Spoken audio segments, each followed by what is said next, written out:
August 17, 1944, northern France, near Falaise. The GMC CCKW sat abandoned on the roadside, its canvas cover torn by shrapnel, engine still warm. The American convoy it belonged to had been caught in a Luftwaffe strafing run, one of the increasingly rare times when German aircraft actually appeared over France. Wehrmacht Mechanics from the 276 Infantry Division approached carefully, examining what the Americans called a Deuce-and-a-Half. "Get the Hauptfeldwebel," one mechanic called. "This one's intact." What they discovered over the next hour would confirm suspicions that had been growing since Normandy. Germany had already lost this war, not on the battlefield, but in the factories of Detroit.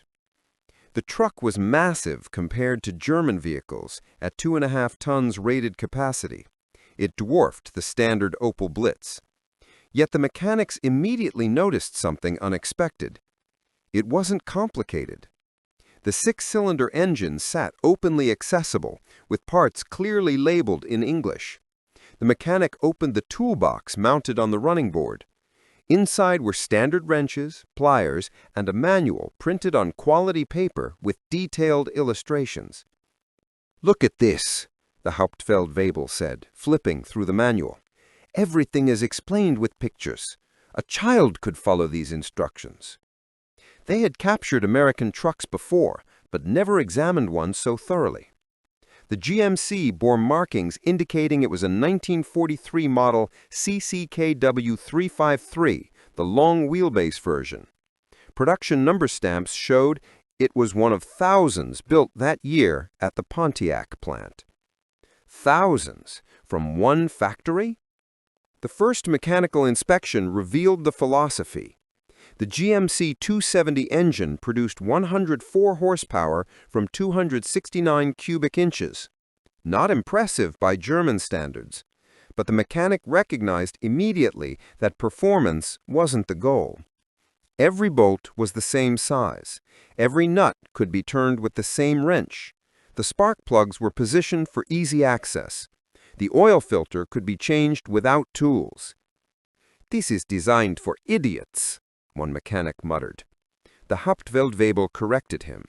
"No, it's designed for an army of millions, where most men aren't mechanics.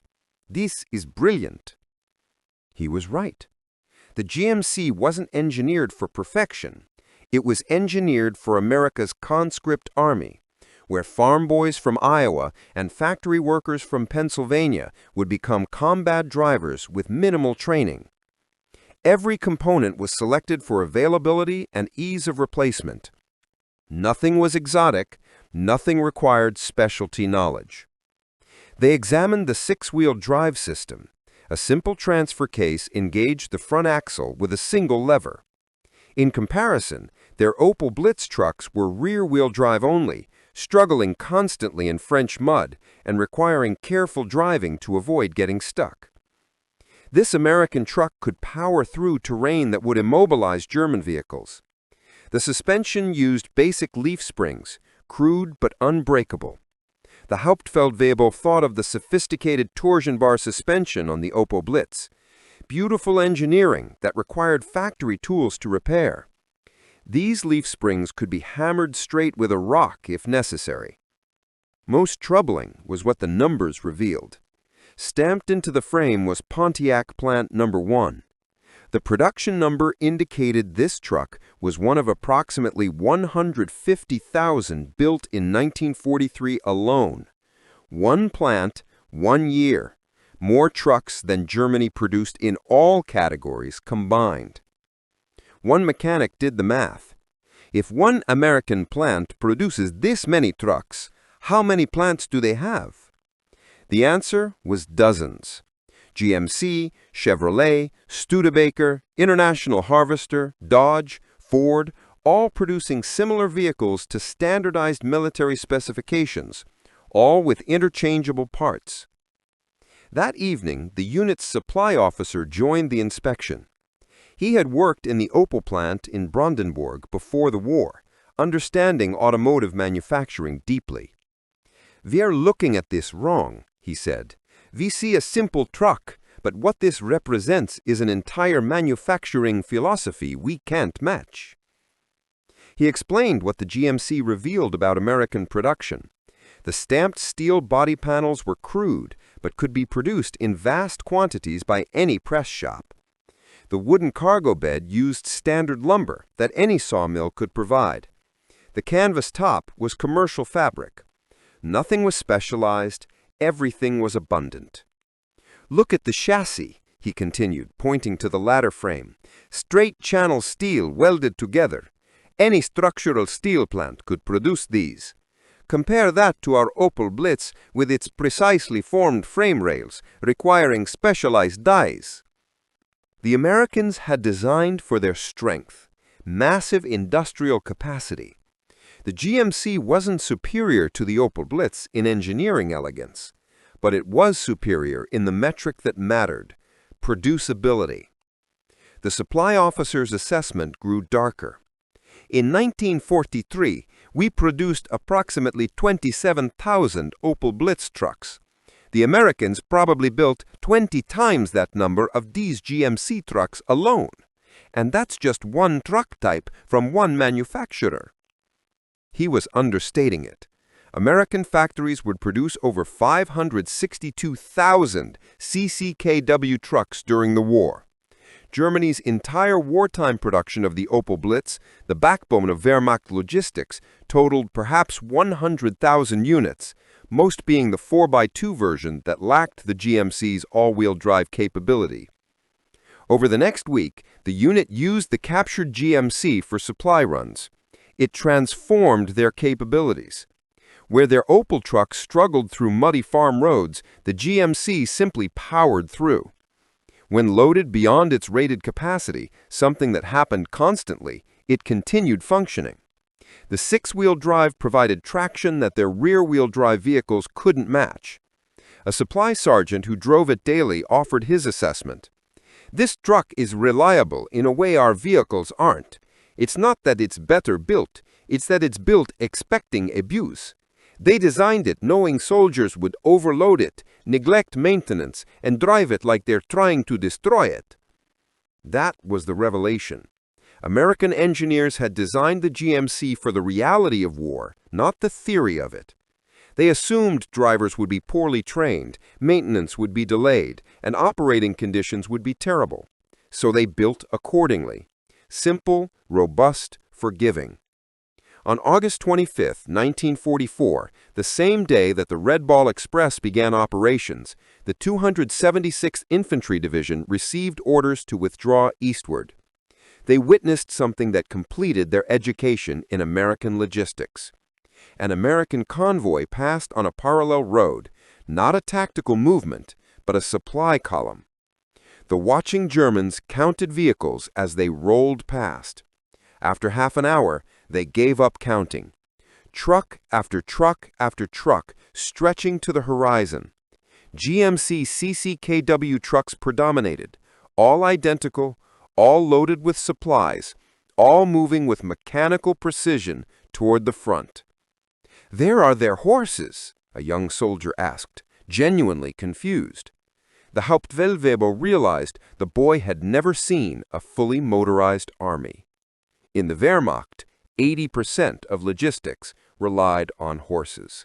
Their division alone required over 5,000 horses to move supplies. Those horses needed food, water, rest, and veterinary care. They could march perhaps 30 kilometers per day in good conditions. They died by the thousands in winter. American divisions had no horses. They had trucks. Thousands of trucks that could move hundreds of kilometers per day, required no fodder, didn't tire, and didn't freeze to death. The supply officer did more calculations that night. Each American division has approximately 2,000 trucks. They have 40 divisions in France. That's 80,000 trucks supporting combat operations, not counting the supply services. We have 3 million horses total across all fronts and maybe 100,000 trucks. Someone asked the obvious question: how can they produce so many vehicles? The answer was painful to articulate. American automotive plants had been designed for mass production long before the war. Ford's assembly line, GM's production systems. When war came, they simply converted civilian production to military needs. The same factories that built Chevrolet sedans built GMC trucks. The same workers who assembled Oldsmobiles assembled military vehicles. The transition was seamless because the manufacturing philosophy was identical: standardization, interchangeability, mass production. Germany had excellent engineers, but lacked this production infrastructure. The Opel plant in Brandenburg, even at peak production, couldn't match a single American automotive complex, and America had dozens of such complexes. By September 1944, the unit had captured 3 more GMC trucks and a Dodge WC63. The mechanics noticed something remarkable. Parts were interchangeable not just between GMC trucks, but between different manufacturers. A GMC carburetor fit the Dodge. Electrical components were standardized. Even tires were the same size. "They've standardized their entire vehicle fleet," the supply officer explained. "One set of specifications, multiple manufacturers. It means any mechanic can service any truck, any parts depot can supply any vehicle. Their logistics are unified in a way ours have never been." The Wehrmacht used vehicles from dozens of manufacturers with incompatible parts. A mechanic trained on an Opel couldn't necessarily service a Busing or a Mercedes. Parts warehouses had to stock components for hundreds of vehicle types. It was a logistical nightmare. On October 3, 1944, the division's remaining vehicles became stranded when fuel supplies failed to arrive. The horses could forage, but the trucks sat immobile. Meanwhile, American operations continued unabated because their supply network, built on thousands of GMC trucks, delivered fuel reliably to forward units. The mechanics spent their enforced idleness studying the captured American trucks. One made an observation that crystallized their understanding.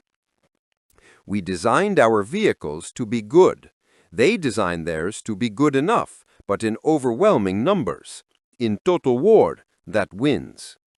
The Hauptfeldwebel wrote a detailed technical report on the GMC CCKW. It documented every aspect: the standardized components, the simple maintenance procedures, and the robust construction that sacrificed elegance for durability. The report noted that while the Opel Blitz was superior to the GMC in fuel efficiency and maneuverability, these advantages were meaningless when Germany produced 1 truck for every 5 or 6 American trucks. The report concluded, "American vehicle production represents industrial capacity we cannot match. Their manufacturing philosophy prioritizes quantity and standardization over individual vehicle perfection. In sustained warfare, this approach has proven devastatingly effective." Similar reports were flooding Wehrmacht headquarters from every front. German intelligence analysts compiled American production statistics with growing alarm. The numbers were staggering. American factories produced 2.4 million military trucks during the war.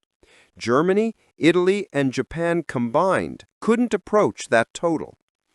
December 1944 brought the Ardennes offensive, Hitler's last gamble in the West. The operation's logistics plan relied heavily on capturing American fuel supplies because Germany lacked sufficient fuel to sustain the offensive. German soldiers were ordered to use captured American vehicles whenever possible because German logistics couldn't keep pace. The irony was bitter. Germany's last major offensive depended on capturing the very vehicles and fuel that symbolized why Germany was losing. The 276th Infantry Division participated in the offensive using their collection of captured American trucks alongside their few remaining Opel vehicles. When the offensive stalled, it wasn't primarily because of American resistance, though that was fierce, but because German logistics collapsed. Panzer divisions abandoned tanks when fuel trucks couldn't reach them. Infantry units resorted to horse-drawn wagons because motorized transport had broken down. Meanwhile, American supply operations continued with mechanical efficiency. The Red Ball Express had ended in November, but American logistics now operated from Antwerp, Brussels, and Cherbourg. Trucks moved supplies on routes that became more efficient as engineers rebuilt French infrastructure. The American Army was a machine fed by industry operating at a scale Germany had never achieved. In January 1945, as the Ardennes offensive failed and German forces retreated, the captured GMC trucks proved invaluable. They still ran. The Opel trucks, subjected to the same harsh conditions, had mostly broken down. The difference wasn't just maintenance, it was design philosophy. The GMC was built to absorb punishment. The Opel was built to German standards of precision that couldn't tolerate wartime abuse. By March 1945, the 276th Infantry Division was defending positions in the Rhineland. American forces had crossed the Rhine in overwhelming strength. The mechanics watched American supply operations with professional admiration tinged with despair. They've built an army that runs on logistics, and they've built logistics that can't be stopped. Our army was built assuming we'd fight short campaigns where tactical excellence would overcome material disadvantages. We never planned for this. Years of sustained combat against an enemy that produces equipment faster than we can destroy it. The division surrendered on April 18, 1945. They became prisoners transported to processing centers in American GMC trucks. The journey provided a final education in American industrial capacity. At the processing center near Koblenz, prisoners saw hundreds of American trucks in motor pools. Young American soldiers serviced them with casual efficiency that would have been impossible in the Wehrmacht. Parts were abundant. Tools were readily available. Manuals were simple enough that soldiers with minimal training could perform complex repairs. A captured mechanic spoke with an American motor sergeant who was surprisingly friendly given the circumstances. "You're mechanics? Hell, we need mechanics. Can you work on these?" The sergeant gestured at the GMC trucks. "Yes, we've maintained several captured ones." "Good. The war is over for you guys, but these trucks still need maintenance. I can get you assigned to the motor pool, better than sitting behind wire." Over the following weeks, German mechanics worked alongside American soldiers, maintaining the very vehicles that had helped defeat them. The American sergeant explained the maintenance philosophy with unguarded honesty. "We design everything for speed, quick maintenance, common parts, simple procedures. See this engine? Complete overhaul can be done by a two-man team in 8 hours using field tools. Try doing that with one of your trucks." The German mechanic acknowledged the truth. An Opel engine overhaul requires factory conditions and specialized equipment. We designed for precision. You designed for practicality. Exactly. In peacetime, your way probably produces better vehicles. In war, our way produces vehicles that keep armies moving. How many of these GMC trucks you think we built? I don't know, hundreds of thousands? Over 500,000 of just this model. Then there's the Dodges, the Studebakers, the Internationals, millions of trucks total. That's what won the war. Not better equipment, but more equipment than you could ever destroy. The American continued. "You know what's funny? These trucks aren't that complicated. We used commercial truck technology, barely modified it for military use. The engine's a commercial design, the transmission's commercial. We just made it rugged and produced it in massive quantities." This was the lesson German mechanics absorbed completely. America had won through industrial philosophy as much as industrial capacity. They designed for mass production from the start, standardized ruthlessly, prioritized reliability over sophistication, and built supply chains that could sustain operations indefinitely. The mechanics spent months in prisoner camps, many working in American motor pools. They witnessed the scale of American logistics daily. convoys of hundreds of trucks moving supplies across occupied Germany, repair depots with more spare parts than entire German divisions had possessed, production systems so efficient that damaged vehicles were often replaced rather than repaired because new vehicles arrived faster than repairs could be completed. In late 1945, as repatriation began, German mechanics returned to a devastated homeland. Cities were rubble, factories were destroyed, but everywhere were American vehicles. GMC trucks hauling reconstruction materials, Jeeps carrying occupation forces, equipment supporting the beginning of German rebuilding. The Hauptfeldwebel, now just a civilian, found work at a reconstruction depot in Frankfurt. His experience with American vehicles made him valuable. One day, training young Germans in vehicle maintenance, he reflected on what the war had taught him. Before the war, we believed German engineering was superior, that quality would overcome quantity. We were wrong. The Americans understood modern industrial warfare better than we did. They built adequate equipment in overwhelming numbers. They standardized ruthlessly. They designed for the army they had, millions of ordinary men, not the army we wished we had, elite specialists. He gestured at the GMC trucks in the depot yard. These trucks aren't masterpieces of engineering, but they won the war because there were hundreds of thousands of them. They all used the same parts. Any soldier could drive them, and any mechanic could fix them. That was the genius, not in individual vehicles, but in the system that produced them. By 1947, the Marshall Plan was delivering aid to Germany, transported primarily in American trucks.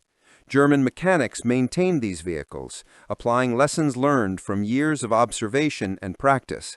When German industry began rebuilding, many incorporated American manufacturing principles: standardization, component commonality, design for manufacturability. The GMC CCKW remained in American service until the 1960s, a testament to its robust design. Many served even longer in Allied militaries. The Opel Blitz, despite being an excellent vehicle, had become a symbol of Germany's industrial shortcomings during the war. In the decades that followed, German automotive manufacturers merged German engineering precision with American mass production. Companies like Mercedes-Benz, BMW, and rebuilt Volkswagen created vehicles that combined both philosophies: precision engineering designed for efficient mass production. Former Wehrmacht mechanics, who had maintained both German and American vehicles during the war, became valuable consultants to rebuilding German industry. They understood both approaches and could articulate why the American system had proven superior in sustained conflict. One such consultant, in a 1967 interview for an automotive trade journal, summarized the lesson. The GMC truck taught us that in modern warfare, perfection is the enemy of good enough. Germany designed beautiful vehicles that were too complex to produce in necessary quantities and too sophisticated for field maintenance. America designed adequate equipment that could be produced by the millions and maintained by anyone. We lost not because our engineers were inferior, but because we misunderstood what industrial warfare required. The article included a photograph of a restored GMC CCKW at an automotive museum. The caption read, "American GMC CCKW Deuce-and-a-Half Truck, over 560,000 produced 1941 to 1945. These trucks formed the backbone of the Red Ball Express and represented the American industrial philosophy that overwhelmed Axis powers through mass production and standardization." Beside it, for comparison, sat a restored Opel Blitz. The caption, "German Opel Blitz 3-ton truck, approximately 100,000 produced 1937 to 1944. Excellent vehicle design, hampered by limited production capacity and lack of four-wheel drive in most models." The visual comparison told the story completely. Both were well-designed trucks, but one existed in overwhelming numbers with standardized parts, simple maintenance, and a supporting logistics network that could sustain armies indefinitely. The other was a quality product produced in insufficient quantities by an industrial base that couldn't compete with American manufacturing capacity. The mechanics who examined that first captured GMC in August 1944 understood immediately what it represented. They had seen the future and Germany's past. American industrial philosophy, developed in the automotive plants of Detroit and refined through decades of mass production, had proven itself the superior approach for modern warfare. The GMC CCKW wasn't just a truck. It was a teacher of hard lessons about industrial warfare, about design philosophy, and about why quantity has a quality all its own. For German mechanics who maintained these vehicles as prisoners and later as civilians helping rebuild their country, those lessons shaped the rest of their lives and influenced German manufacturing for generations.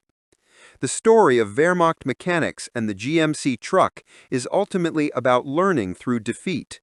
They had believed in German superiority, in precision over quantity, in engineering perfection over mass production. American trucks, simple, abundant, reliable, taught them otherwise. That knowledge, painful in acquisition, became invaluable in reconstruction, helping transform Germany from a defeated enemy to a prosperous ally built on lessons learned from thousands of American trucks that had rolled through European battlefields. The mechanics who drove captured GMC trucks admitted they had never had vehicles quite like them, not because of superior engineering, but because of a production philosophy Germany had never mastered. That admission, honest and humbling, marked the beginning of wisdom that rebuilt a nation.